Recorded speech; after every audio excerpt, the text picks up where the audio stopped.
And a very good evening to you, and welcome to Politics 101. Good evening. It's Tuesday evening. Welcome to our program this evening. Week 2 of the teachers' strike. Week 2 of the teachers' strike. Welcome to Politics 101. Wherever you are, welcome to Politics 101. Tonight, of course, we are continuing our coverage of the teacher strike, the teacher strike in week 2. We had Coretta McDonald here yesterday evening. Welcome to Politics 101. We continue our coverage of the teachers' strike. Coretta McDonald was here last evening, and he brought us up to date with what's happening with that teacher strike, and we are continuing to cover that strike. So welcome to our program, wherever you are, whether you're joining us from Guyana or outside of Guyana. Welcome to Politics 101. Special welcome to our teachers. Tell you what, let's start off with some music. We haven't played some music in a long time. Survival. We've got to survive this man-made tongue pressure.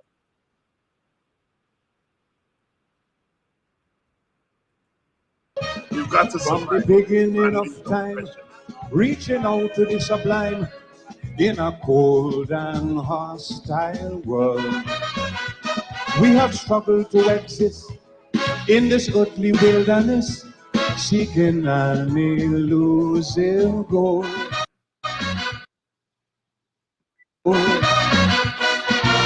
Many times it seemed that we are fighting a hopeless cause, implying extinction is our lot. Because we were constantly ravaged by scourges and wars. We gripe, we quarrel and complain, but in the ending up, believe it or not, we will survive. No matter what the odds, man will survive. Inspired by our gods. It's a hard road we travel, but to triumph we shall. We gon' toil, we gon' struggle, cause at the end of it all,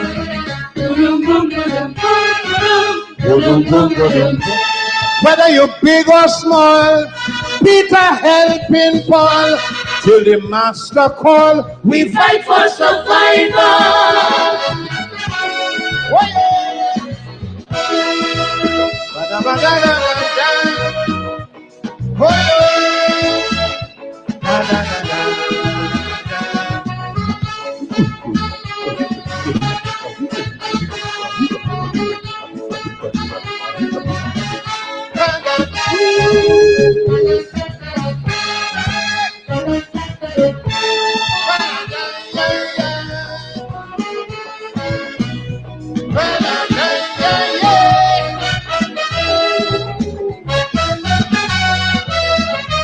In pursuit of happiness, searching for material bliss, we have toiled unceasingly, giving off our very best. In this never-ending quest, we have sought increasingly. Disappointed by our friends and betrayed by conjugal mates, surrounded by crime of every sort. Cruelty never ends, and for us is a test of faith, emphasized by condemnation, penalized with retribution, but we will survive. Don't care what people say, I'm telling you, man will survive. to see yet a brighter day. There's a mountain we're climbing. Some will rise, some will fall. They'll be slipping and sliding, cause at the back of it all,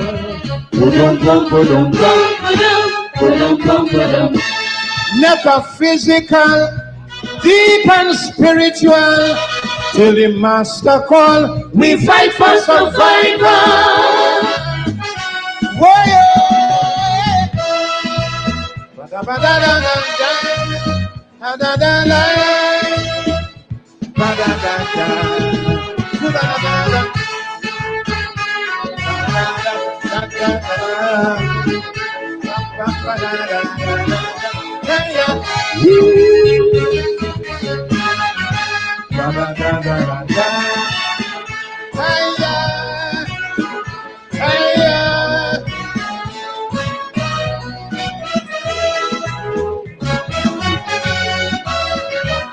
Modern day societies, melting pot communities, there are several rules and laws where the poor become subservient to the rich and affluent, or they show their fangs and claws.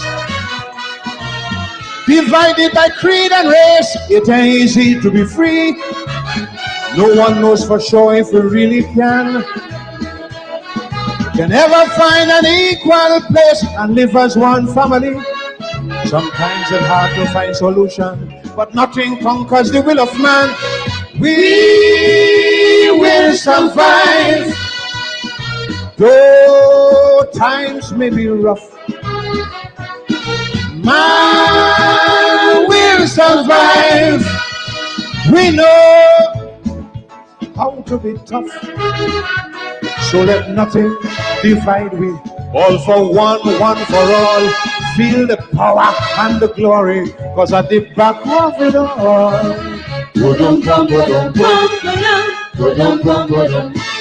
going wine and ball, broken down dance hall, till the master call, we fight for survival. Whoa! Ba-da-ba-da-da-da-da. Hey, hey, hey, yeah. Ba-da-ba-da-da.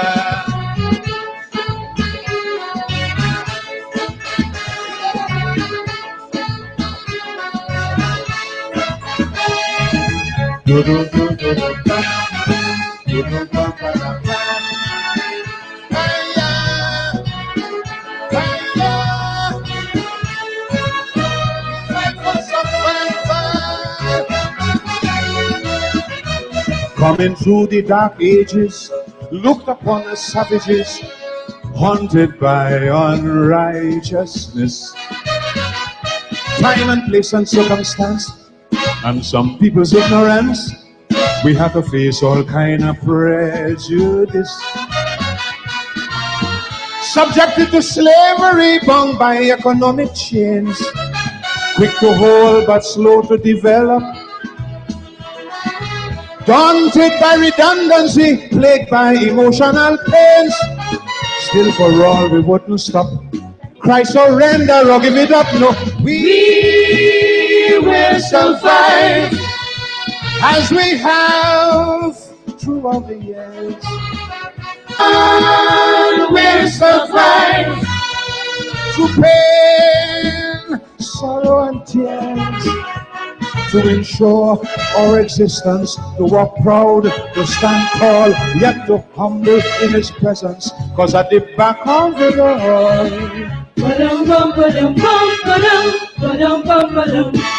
going wine and ball, breaking down dance hall, till the master call, we fight for survival.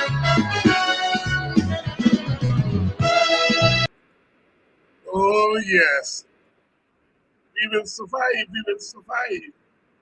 We will survive. Man will survive. That's why we are human beings. We will survive. Welcome to today's edition of Politics 101 on a Tuesday evening. Man will survive. Our teachers will survive and they will win. And as we say, when our teachers win, all of us win, because they are the backbone of our society. They're workers. They're workers. They go out every day. They sell their labor to the government. And the government has a right to pay them adequately for their labor. To pay them adequately for their labor. They have to go out every day, and they have to sell that labor power. And they have to be paid properly, as all workers should, for their labor.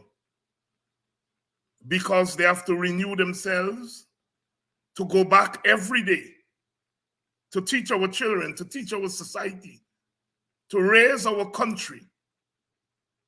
Our teachers are on strike. They're on strike not because the objective is to strike. The objective is to bargain with their employers for a livable wage. That's the objective. Strike is the means to the end. The means to the end. Withholding your labor, that's what you have. Labor creates wealth. Labor creates wealth. Good evening and welcome to Politics 101, the second week of the strike by our teachers. Sister Coretta McDonald was there last evening, and she reported that 85% of the teachers are on strike. 85% of the teachers are on strike. You all hear that number? And it's growing. When it started last week, this time, they reported about 55 to 60%. So the strike is growing. Man will survive. We have survived slavery. We have survived indentureship. We survived the plantations. We survived post-independence incursions. We are here to tell that story, and we shall survive the onslaught of this government. I said a few weeks ago, and some of my listeners thought that I was crazy. I said that we're not taking blows.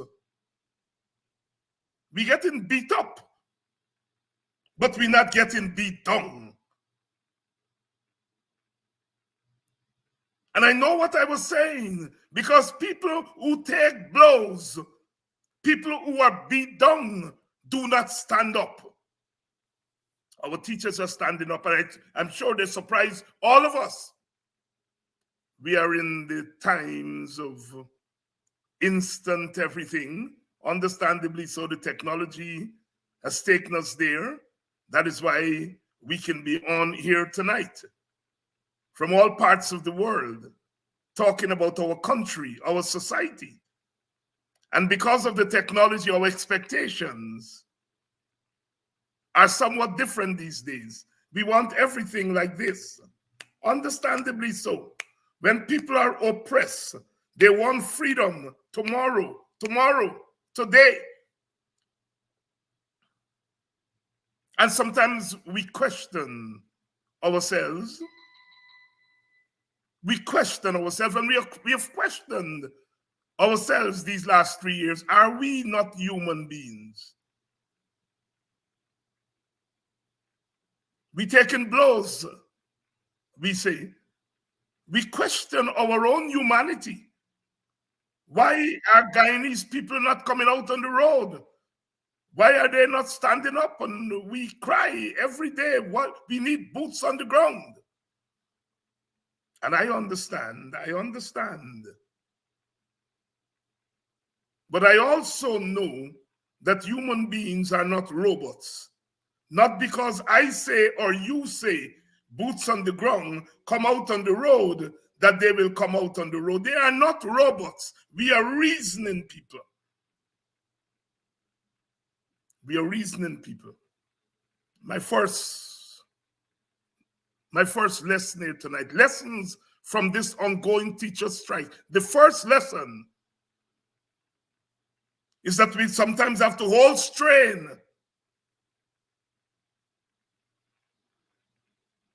We have to take our time sometimes. That when we move.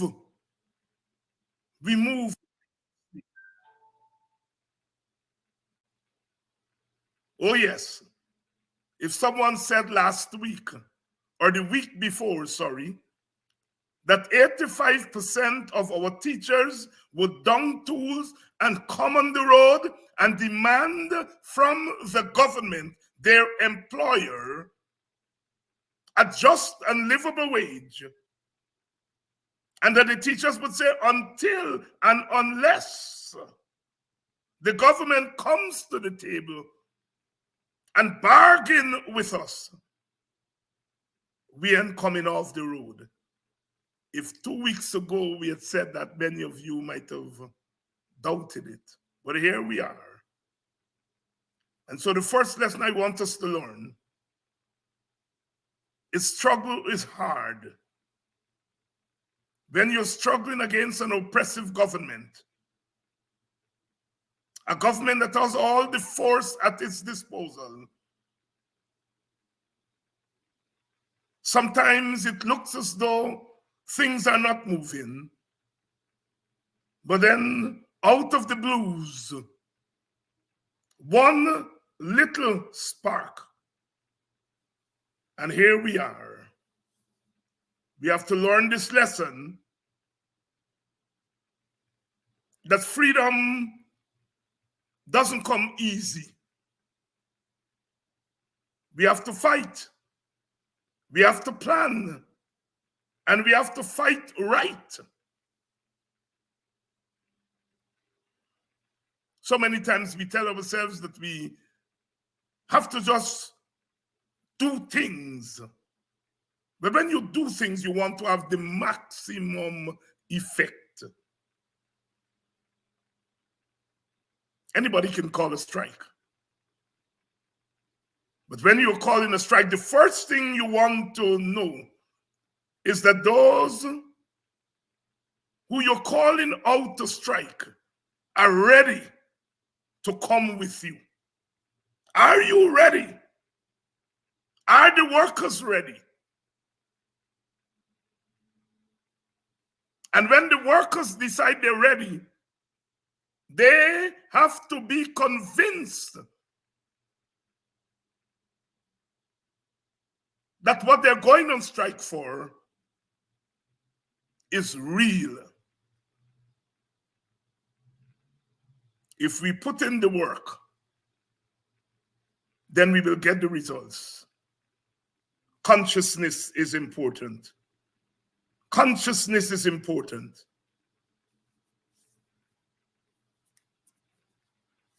People have to feel it.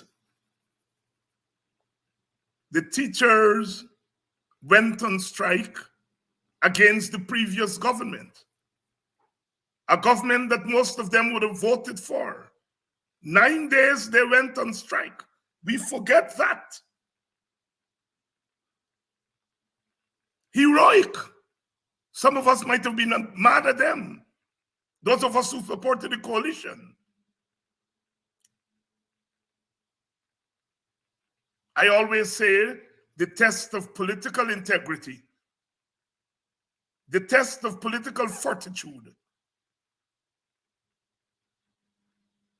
is your ability to stand up to those who you love, those who you support. And the teachers went on strike against a government that they voted for. The supporters of that government may not have liked it. But you know what? The fact that they stood up on a matter of principle against a government that they supported, it put them on strong footing to stand up against a government a government that they may not have voted for. When the PPP government, their spokespersons are now saying the strike is political. Well, if the strike today is political, then in 2016 it was political. And by political, what the PPP mean is that they're striking not because they want better wages. They're striking not because we are refusing to talk to them. They're striking because they want to bring our government down. Well, in 2016, were they striking because they wanted to bring the coalition government down, a government that they voted for? No. They were striking then, and they're striking now for the right to bargain for better wages and to get better wages. They were fighting then for justice, and they're fighting now for justice.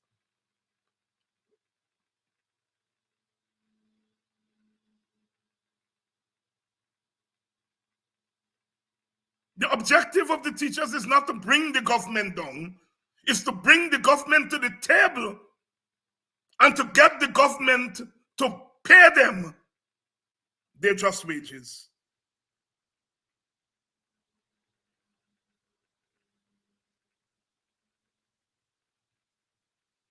In that sense, the strike is political because you're striking against a political entity. The government is a political entity. The government is not a private sector organization. It's a political entity. It's the highest political council in our country and in any country. And when you are forced to take action against the government for better wages, then it's a political act. And we have to make the distinction between that and a partisan act. These teachers are not striking because they are PNC or AFC or WPA or any of the political parties in the opposition. They're striking as teachers and as members of the Guyana Teachers Union. They may be members of the PNC. They may be members of the AFC and WPA and APNU and all other things, but they are striking as workers, as teachers, under the banner of their union. Let's get that clear. And if I may say, the PPP not fooling anybody, if I may say, the PNC and the APNU and the AFC and the WPA couldn't do what the teachers union are doing. It's doing. Oh, how would the political opposition, the PNC, the AFC, the WPA, etc., APNU, how they would have loved to get workers to come on the streets and to dump tools. They couldn't do it in 3 years.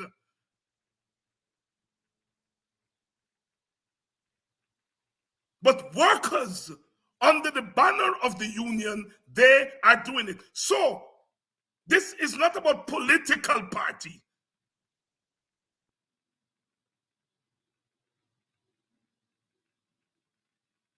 This is about workers, toilers.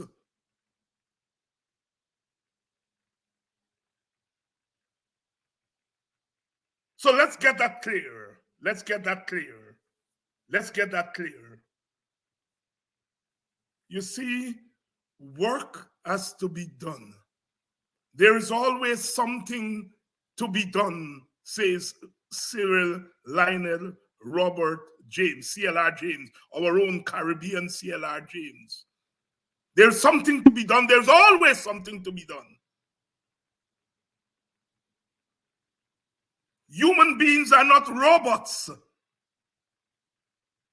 They act based on instincts. And their instincts arise out of their consciousness of their environment. 2 years ago, the IRI, the Republican Institute, did a poll. And that poll showed that not many Guyanese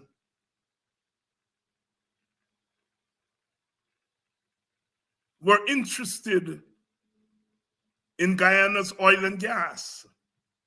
It was not an issue for them 2 years ago. Today, that has changed.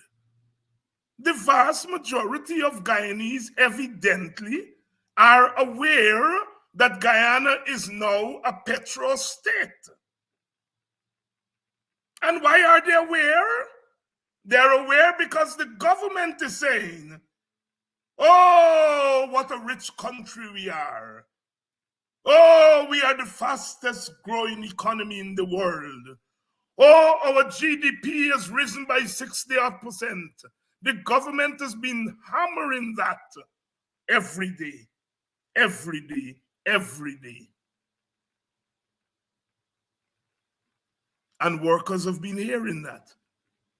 The government has been spending. It intends to spend $1.14 trillion and more in 2024. If you're spending, then you get. Oh, the government has been spending on bridges and gas to shore and infrastructure. They're developing Guyana, which means they get paisa, they get money, they get donzai. And you think the teachers not hearing? You think the workers not hearing? You think Guyana not hearing and seeing? And then, of course, some of us on this side of the aisle, we've been saying, yeah, you know, the contract is bad, as some of our comrades have been saying, but we get money that we never got before. Some of us have been ringing that bell, bing-a-ling-a-ling, ringing that bell. We may not have the best contract, but we agree with the government. We got money that we never had before. We agree with them. And the workers are hearing. And the workers are seeing. And Guyanese are hearing and seeing and say, consciousness. Consciousness.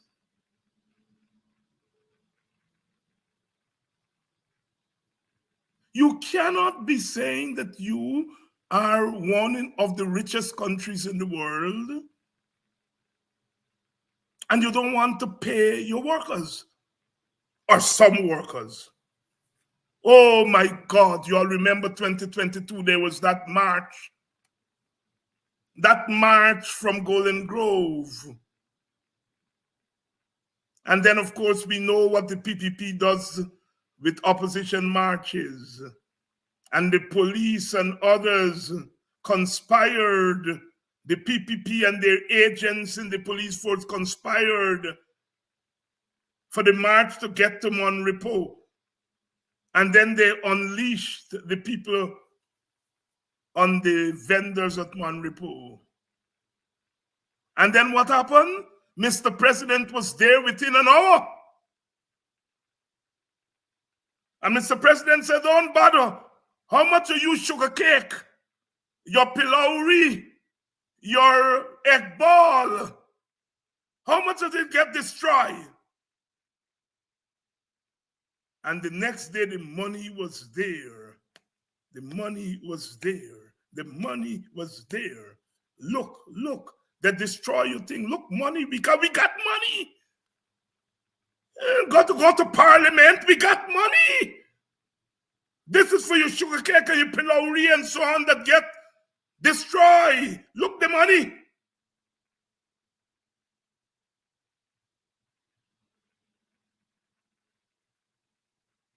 And then the president went to sugar workers and said, you know what? The APNU knock you all off. They give you all your severance pay. They give you all what you are supposed to get. But, you know, we in the opposition, when we were in the opposition, we promised you all something. Here, we're going to give you all something now. We're going to give you all $250,000, $250,000. Dole out.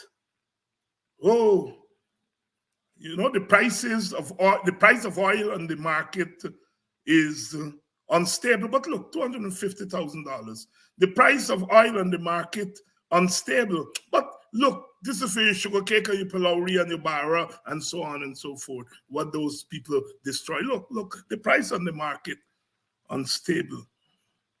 And then they went to fishermen and fisherwomen and said, you see in hard time. Look, the price on the price of oil on the market is unstable. But we got SARS. Look.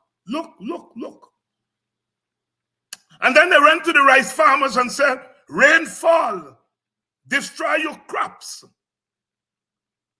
The price of oil on the world market is unstable, but we got money. Look.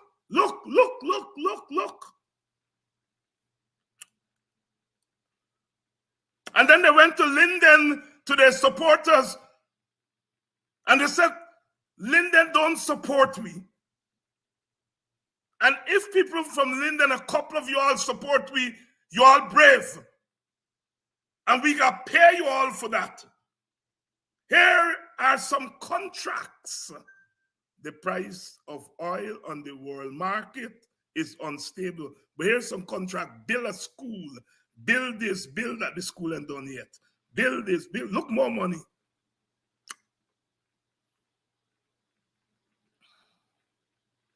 And then they say to the business people, their friends, the Chamber of Commerce, and so on. Look, oh my God, you all seen hard times in this war in Ukraine.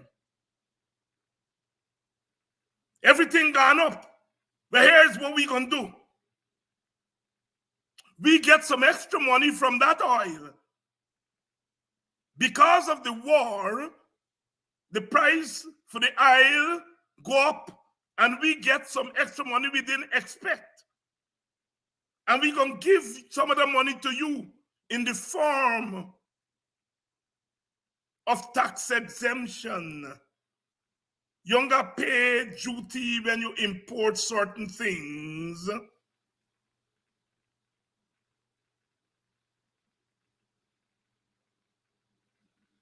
And so our government has been sharing out monies to its supporters. It has been raiding the Natural Resource Fund, where the money from the oil go in, and it's been giving it to its supporters. If you're a sugar worker and you get $250,000, God bless you, because I'm sure the sugar workers needed it and they found good use for it. If you're a fisherman and fisherwoman and you get a big small piece from the government, thank God, because I'm sure that those people put it to good use. If you're rice farmers and your crop gets destroyed and the government give you a big small piece, I don't grudge you, because I'm sure you put it to good use. But here's the story. We live in a particular kind of society with a particular face. It's a multi-ethnic face. And our location in the economy is ethnic based. Sugar workers are mostly in sugar, of course. They're mostly Indian Guyanese. They got some black people. In Wales Estate, for example, got a fair share of black people who used to work there. But sugar workers primarily are Indian Guyanese. And so are fishermen and fisherwomen. There are some black people and so on who does fish, but the vast majority are Indian Guyanese. The rice farmers, yes, they got some black rice farmers, West Bobis, Quarantine, etc. But the vast majority of the rice farmers are Indian Guyanese. And the people who stalls get break up and their food destroyed at Monrepo are mostly Indian Guyanese. So the government, insofar as it's been doling out monies, it's been going to one sector and one section of our country. And those people deserve what they get. We would have preferred it to be more structured, but they deserve what they get. But there are other sections of the society, the workforce. 54,000 of our workers are public servants. They work for the government. Include teachers and government workers in the ministries and nurses and policemen and women and soldiers and so on and so forth. No big money for them. No big money for them. The president didn't go to the public servants and said, all right, the prices on the world market for oil unstable, but we got money and we give your brothers and sisters in sugar and rice and fish, we give them a big small piece, and we come now to give you a big small piece. Oh no, oh no. When the president go to an African Guyanese community, it's not to give them a big small piece. It's to go and talk down to them. It's to go and treat them like little children. It's to go there and tell them that their leaders are useless. It's to go there and cuss their leaders, not to share out big money.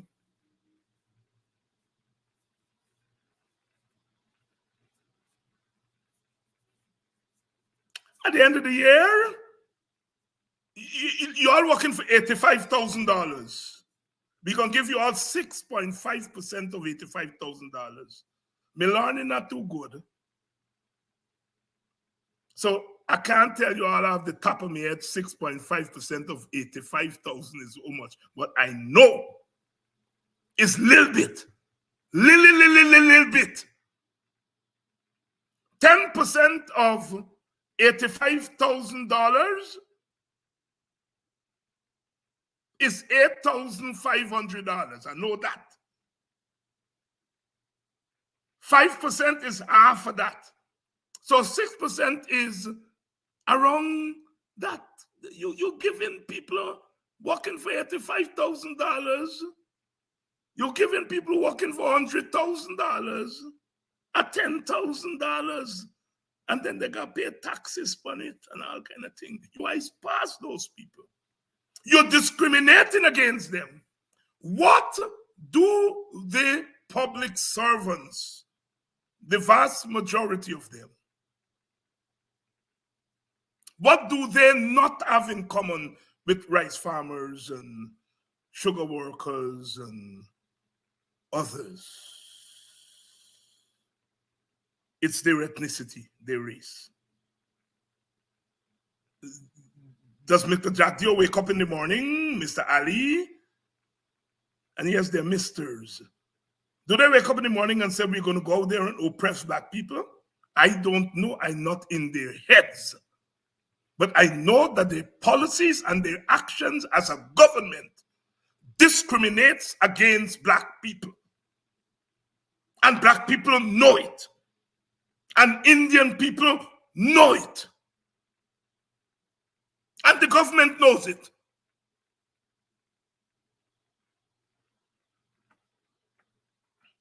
What do teachers? They get kokobe?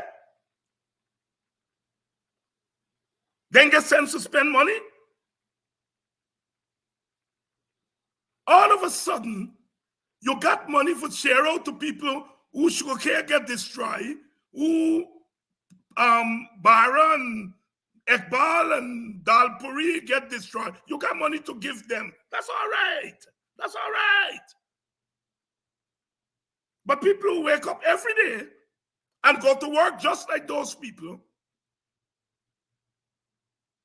you ain't got money to give them a rise in their wages and their salary because the price of oil and the world market unstable. Look, something caught my eye today in the Kaitro News. Kaitro News, one of the news items. It says Guyana's GDP highest in Caribbean, but teachers' salaries the lowest. Let me read what one of the teachers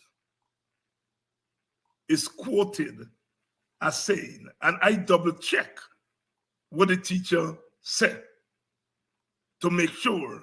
Sir Martin Samaru, a prominent figure among the protesting teachers, he highlighted the glaring disparity between Guyana's economic output and teachers' salary when compared to neighboring Caribbean nations.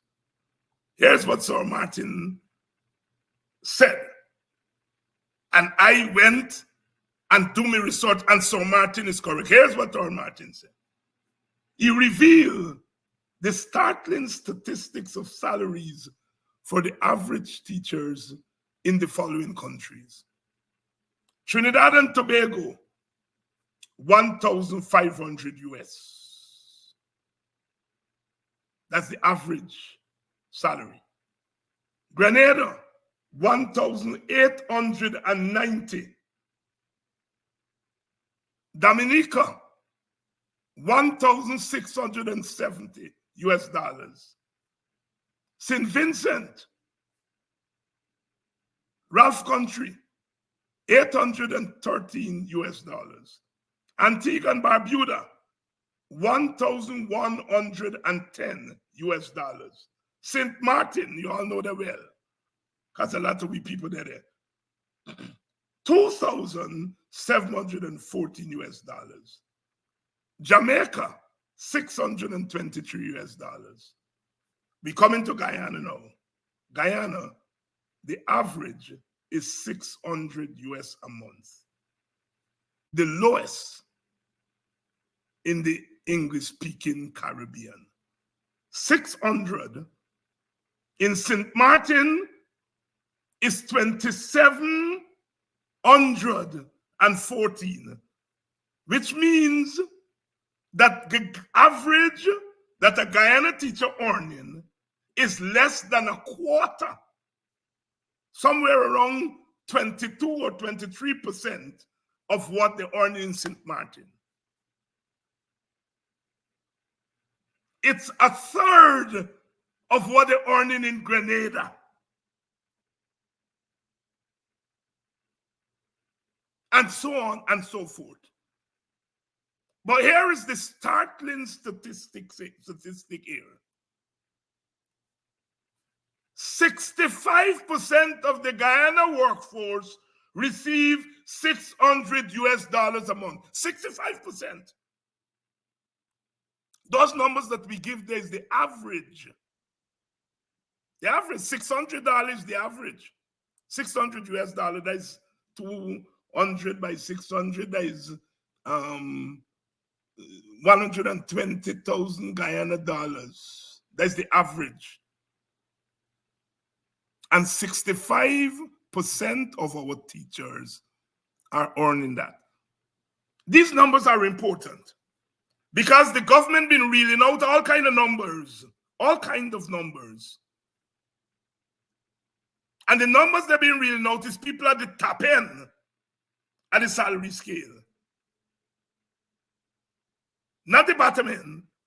And the 600 is average. There are teachers who are earning less than the 600.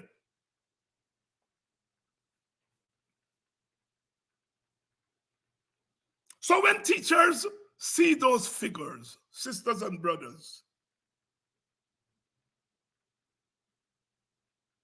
and they hear the government saying we got plenty money,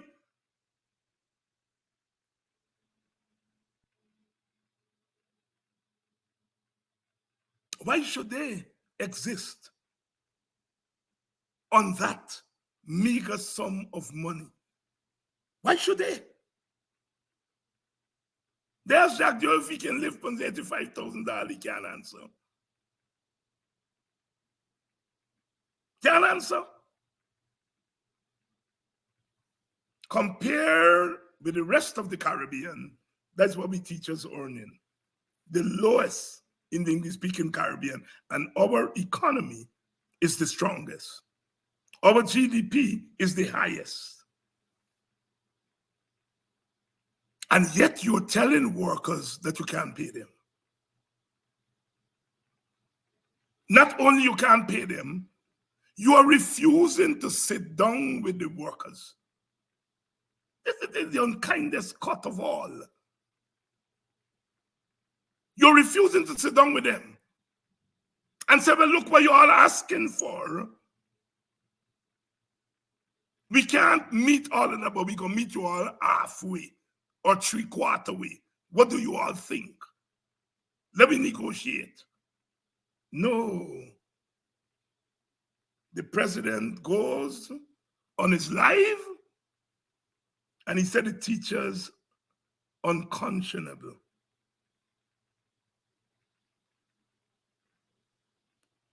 For asking for a raise on an average salary of $120,000, which is $600 per month.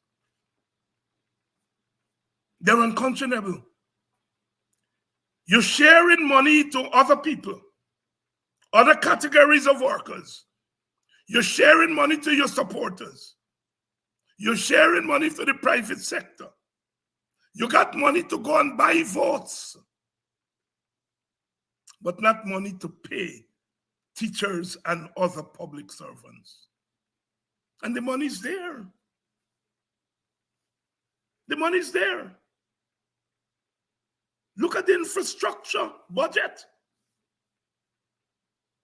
If you cut the infrastructure budget, which is $230-something billion, if you cut that infrastructure budget by 25%, you are going to get about $60 billion there.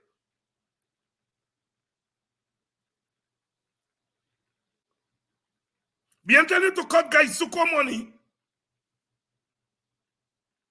If you cut that infrastructure budget by 25%, by 20%,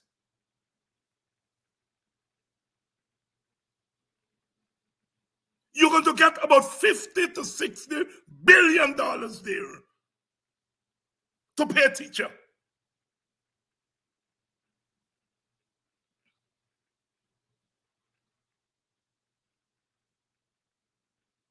If we don't have a few bridges and a few highways, or if we cut a 4-lane highway to a 3-lane highway, if we postpone from bridges,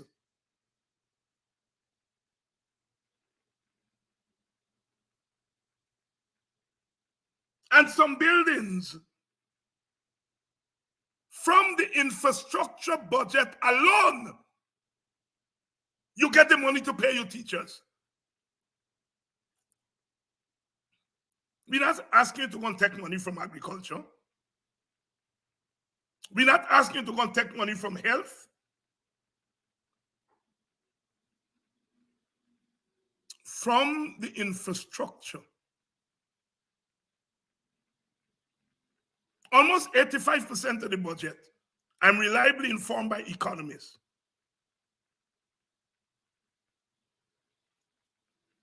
almost 85% of that $1.14 trillion is going to procurement, which means people going to bid and get contracts.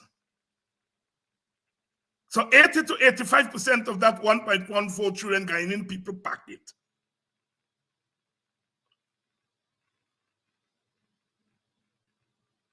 There's so many places in the budget are picking on infrastructure.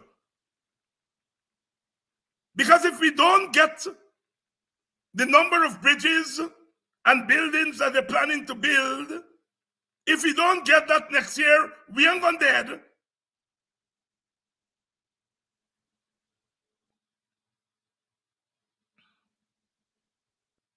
We're not asking the government to go and pick fair, but the government want to ask teachers to go and pick fair. The government has the money. It's there right in the budget that we have there. I know the opposition, they've put out there where the money can come from, and so we have options. But I am saying here tonight, just from the infrastructure budget, if you take away a quarter of that infrastructure budget and put it towards wages and salary, it will meet the teachers' demands.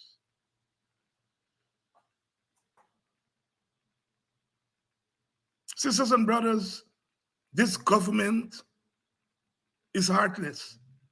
It's carrying blows to poor people, but it's carrying extra blows to poor people of African descent. I'm not talking with water in my mouth. Instead of sitting down with workers, you're fighting workers. You're fighting them. You're deducting money because they go on strike. You're refusing to take out money that they tell you to take out and give the union. You're discriminating against them. You are intimidating them. You're fighting workers rather than sit down with the workers.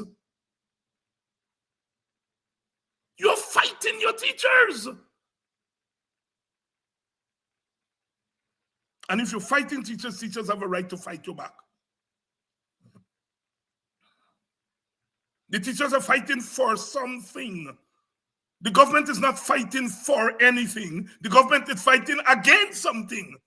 They're fighting against paying a living wage. They're fighting against ensuring that our students, our children are properly educated. They're fighting against things. The teachers are fighting for something. They're fighting for better wages. They're fighting for a sacred right to bargain for better wages. They're fighting for our children, because if they're paid better, then they're better prepared to teach our children. They won't have to go and fly home in the afternoon to go and give lessons to get a little small piece. That time, if they are properly paid, that time that they're running home to give a little extra lessons, they will spend after school with their students if they are better paid. They're fighting to go home to do a second job. And what a second job means is that they don't have time to be home with their own children. By God, the teachers are fighting for something. The government is fighting against things.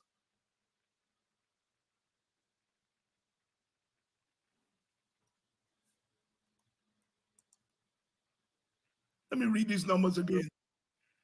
Trinidad and Tobago, $1,500 a month. That's $300,000. Grenada, 1,890 days, almost $400,000.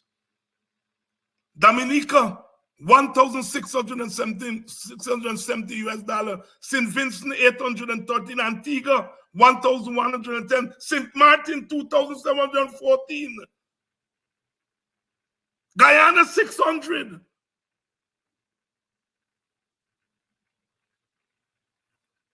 $65% of our teachers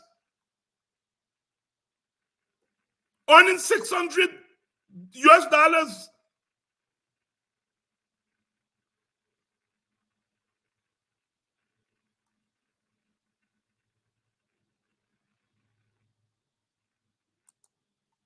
Divided by 30. That's $20 a day.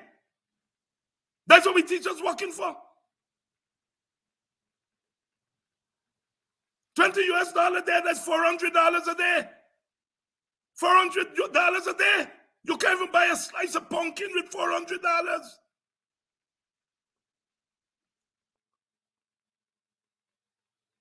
Now, some of you always say they don't work Saturday and Sunday. So let me say 4 weeks by 5 days, that's 20 days. Let me say 20 days a month. 20 days, divide 600 by 20 is $30. So they're working for $600 a day. If you just take the teaching days, let me don't take all the Saturday and Sunday. $600 a day, that's what we teacher working for. On the average, because some of them working for less than that. And when you take all the tax from that, it's less than that. It's cruel. It's cruel. The teachers' strike is just. This is not about politics in the partisan sense. It is politics in the sense of bread and butter. And the Jack Dio get the nerves, the gall to say, don't worry with some of the teachers. They're going out there and they're striking, but they're going to vote for the PPP. At the end of the day, that man has no respect. He's so disrespectful to his own supporters. Don't worry with them. Don't worry with them. They're going out there because the union misleading them. But at the end of the day, they're going to vote for the PPP. That is all the PPP thinks of us, including their supporters. Including their supporters. That's what they think of us. Whether we can vote for them or not vote for them, not whether we eating, not whether teachers can eat and live and put a roof over their head, pay their rent, pay their mortgage.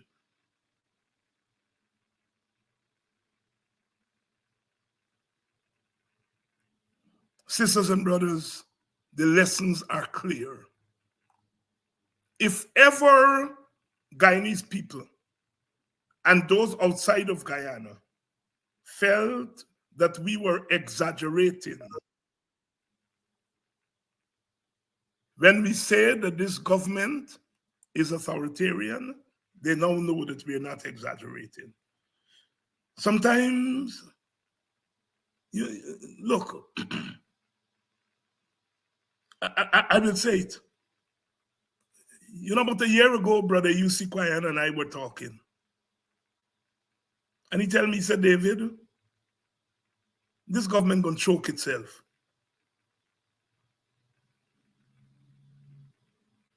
The wisdom of a soon-to-be 99-year-old. They're choking themselves. We said that this is an apartheid state that we are getting into. They said we lie.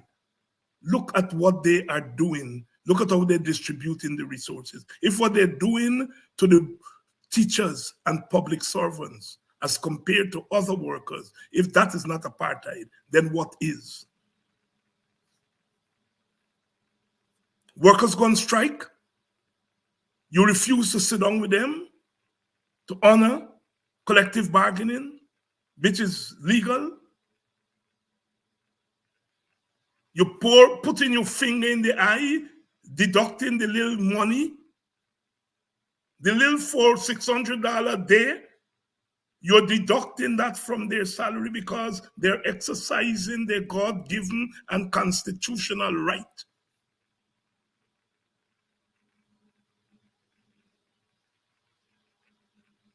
If that is not dictatorship, tell me what is.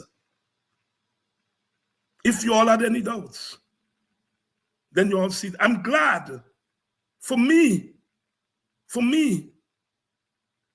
it is very important that Indian Guyanese teachers are out there and are vocal. If the government think it was a partisan strike, those people out there are a living testimony it's not a partisan strike.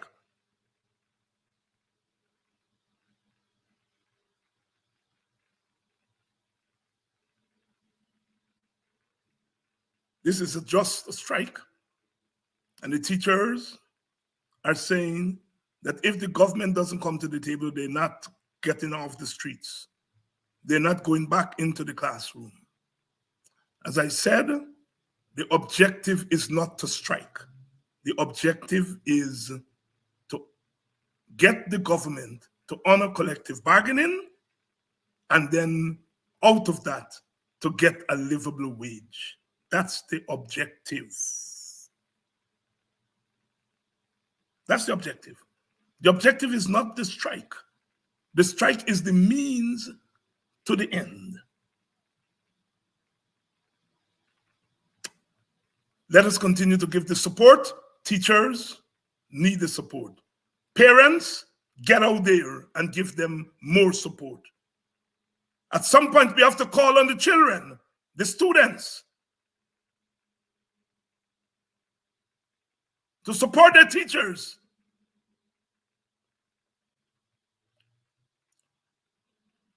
I'm not going to get into the thing of other public servants.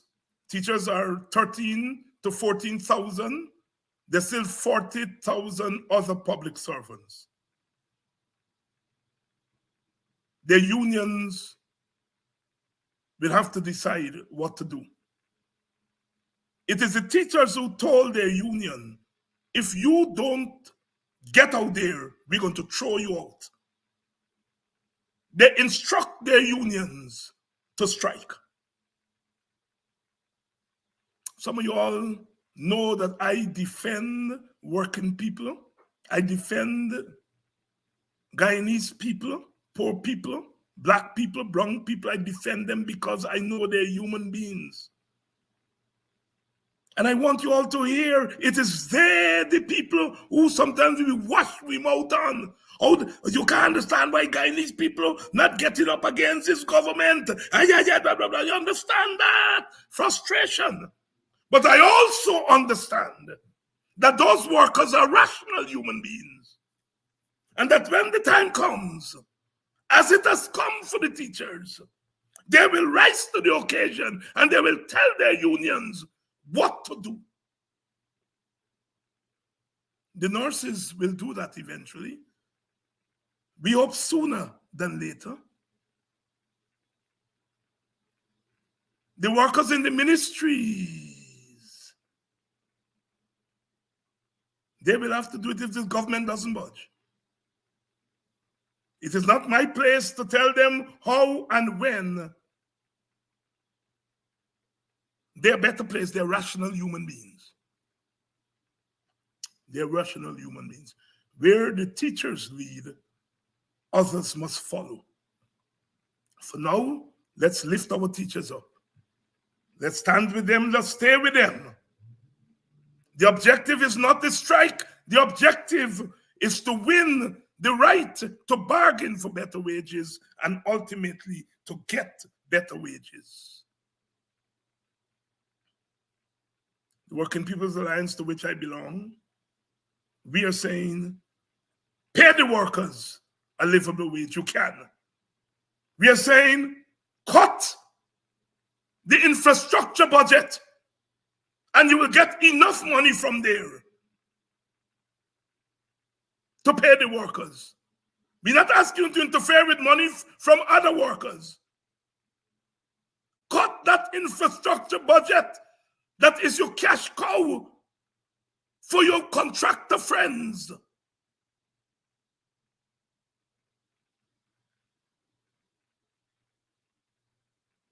And then we say that NRF money that you're going to take 10% of it and give it to each household. A legal cash transfer to supplement their wages.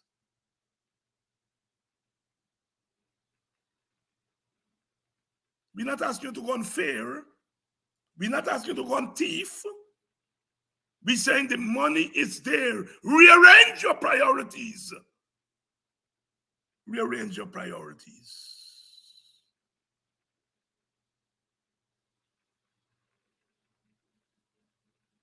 Tomorrow night, we're going to be doing it again.